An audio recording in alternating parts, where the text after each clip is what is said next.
பேர் நொந்து போயிருக்கிறார்கள், கவலையுடன் இருக்கிறார்கள். காரணம் என்னது? நம்ம ஈரானுக்கு ஆதரவு தெரிவிக்கிறது பலஸ்தீனை மீட்பார்கள் என்ற காரணத்திற்காக. ஆனால் அவர்களுடைய 10 நிபந்தனைகளில் ஒன்றில் கூட பலஸ்தீன் கிடையாது, அவர்களை பற்றி பேசவே கிடையாது என்று அவர்கள் கவலைப்பட்டுக்கிட்டு இருக்கிறார். முதலாவது நம்ம விளங்கிக்கணும், கண்ணியவான்களை, ஈரானுக்கு ஆதரவு தெரிவிக்கிறது யார்? சுன்னிகளாக இருக்கலாம், அடுத்தது ஷியாக்களுக்கு எதிரானவர்களாக இருக்கலாம், ஷியாக்களுக்கு எதிர்ன்னு பேசிக்கிட்டு இருக்கக்கூடிய காரணத்தில் இருந்தாலும் கூட ஈரானுக்கு ஆதரவு தெரிவித்ததுக்கு ஒரே காரணம், அவர்கள் இஸ்ரேலுக்கும் அமெரிக்காவுக்கும் உண்மையிலே அடித்துக்கிட்டு இருக்கிறாங்க. இந்த முறை அடித்தாங்க. கண்ணியவான்களை, இந்த யுத்தம் உண்மையிலே நடந்தது, எந்த ட்ராமாவும் கிடையாது, எந்த இதுவும் கிடையாது. கமேனியை தாக்கப்பட்டவுடன் IRGC அவருடைய அந்த மொசைக் அவர்கள் ஆக்டிவேட் பண்ணுகிறார்கள். உண்மைக்குமே தாக்கிறார்கள். அதற்குள்ளார சில அஜெண்டாக்கள் இருந்தது. அரபு நாடுகள் அழிக்க வேணும், நம்ம PR பண்ணிக்கிட்டு இருந்தாங்க. அதெல்லாம் வேறு விஷயம், நம்ம அதை பற்றி பேசுகிறது கிடையாது. ஆனால் இஸ்ரேலுக்கும் அமெரிக்காவுக்கும் எவனோ தாக்கிக்கிட்டு இருக்கிறான், நம்ம சந்தோஷப்பட்டும் அது நடந்தது. அப்போ நீங்கள் ஆதரவு தெரிவித்தது அதற்காகவென்றால் நல்ல விடயம், நீங்கள் செய்தது சரி. இரண்டாவது, அவர்கள் பலஸ்தீன் விடுதலைக்காக போர்வாடுவார்கள் அப்படின்ற ஒரு விஷயம்னா நீங்கள் விளங்கிக்க வேண்டிய முக்கியமான விஷயம் என்னென்னா, அவர்களுடைய மதத்துடைய மிக முக்கியமான கொள்கை, அவருடைய அந்த ஷியாவுடைய சித்தாந்தத்துடைய மிக முக்கியமான கொள்கை, இமாம் மஹதி அவர்கள் வரும் வரை அவர்களால் எந்த யுத்தத்துக்கும் போக முடியாது. அப்போ அவர்கள் எந்த யுத்தத்துக்கும் போக மாட்டாங்க. ரெண்டாவது, தாக்கப்பட்டாலே தவிர அவர்களால் யுத்தங்களுக்கு போக முடியாது. அதற்குரிய வார்த்தை நஃபீருலாம் என்று கூறுவார்கள். அப்போ அவர்கள் அதனால தான் பலஸ்தீனை மீட்பதற்கான எந்த போராட்டத்திலையும் ஈடுபடவில்லை.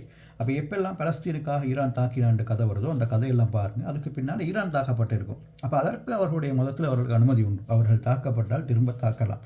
இந்த முறை யுத்தம் நடந்ததும் அதற்காகத்தான்.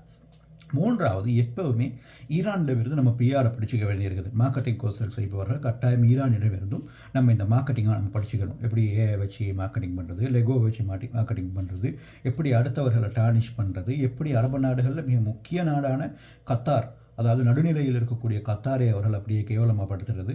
கண்ணியவான்களை, பலஸ்தீனுக்கு அதிகமாக உதவி செய்யக்கூடிய சவுதி அரேபியாவை முற்றுமுழுதான ஒரு வில்லனாக காட்டுவது, இப்படியான டானிஷிங், அதே போன்ற இமேஜஸ், இதுகளே நம்ம ஈரான்கிட்ட படிச்சுக்கணும். அப்போ கண்ணியவான்களை, ஈரானுக்கு ஆதரவு தெரிவித்தவர்கள் முதலாவது கூட்டத்தினர், அதாவது ஈரான் அமெரிக்காவுக்கும் இஸ்ரேலுக்கும் அடிக்கிறான் அப்படின்னு ஆதரவு தெரிவித்தவங்க சரியானவர்கள். ரெண்டாவது, பலஸ்தீன் விடுதலைக்காக அவர்கள் போராடுகிறார்கள் அப்படின்னு ஒரு நினைச்சிட்டு இருந்தீங்கன்னா நம்ம எல்லாரும் தவறு செய்கிறோம். அந்த அடிப்படையில் நீங்களும் தவறு செஞ்சுருப்பீங்க. இது பிரச்சனை கிடையாது. ஆனால் இது தான் யதார்த்தம். உலகத்தில் எதுவுமே கருப்பு வெள்ளை கிடையாது. இன்றைக்கி நண்பனாக இருக்கிறவன் நாளைக்கு எதிரி ஆகிடுவான், இன்றைக்கி எதிரியாக இருக்கிறவன் நாளைக்கு நண்பன் ஆகிடுவான். பாலிடிக்ஸில் எதிரியே கிடையாது, நண்பனும் கிடையாது. நமக்கு வாசிக்கு மாதிரி நம்ம மாறிக்கிட்டே இருப்போம்.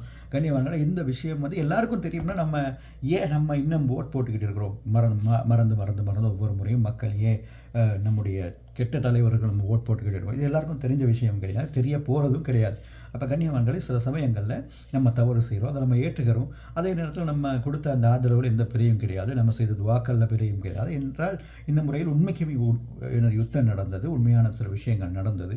அதுலேயும் ஒரு குறிப்பு நமக்கு தெரிஞ்சிருக்கும். ஒரு 3 நாளைக்கு முன்னால், அதாவது இந்த யுத்த நிறுத்தத்துக்கு 3 நாளைக்கு முன்னால் இஸ்ரேலை தாக்கி ஈரானுடைய மிசைல்கள் முதலாக இஸ்ரேலுடைய பங்கரை தாக்கி அதிலே உள்ள 7 பேரை கொன்றன. அதாவது பங்கர்கள், எல்லா வீட்டுக்கும் கீழால் இஸ்ரேலில் பங்கர் இருக்கும்.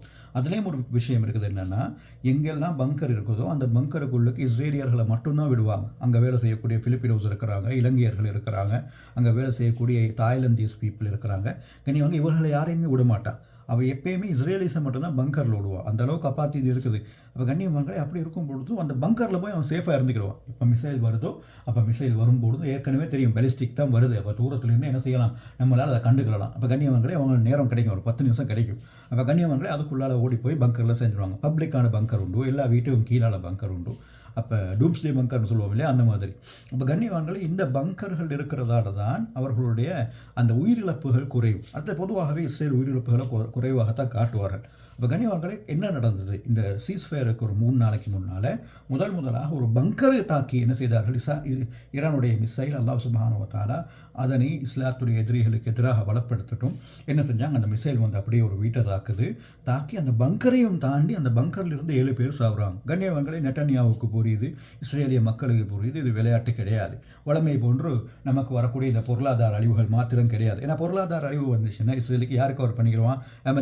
அமெரிக்கா அந்த ஒவ்வொரு வருடமும் கொடுக்குற உதவிகள் இருக்குது. அடுத்தது உலகத்தில் பல கம்பெனிகள் வந்து இஸ்ரேலுக்கு கொடுத்துக்கிட்டு இருக்கிறாங்க. ஏன்னா ஷேர் ஹோல்டர்ஸ் நம்ம கண்ணியவான்களே.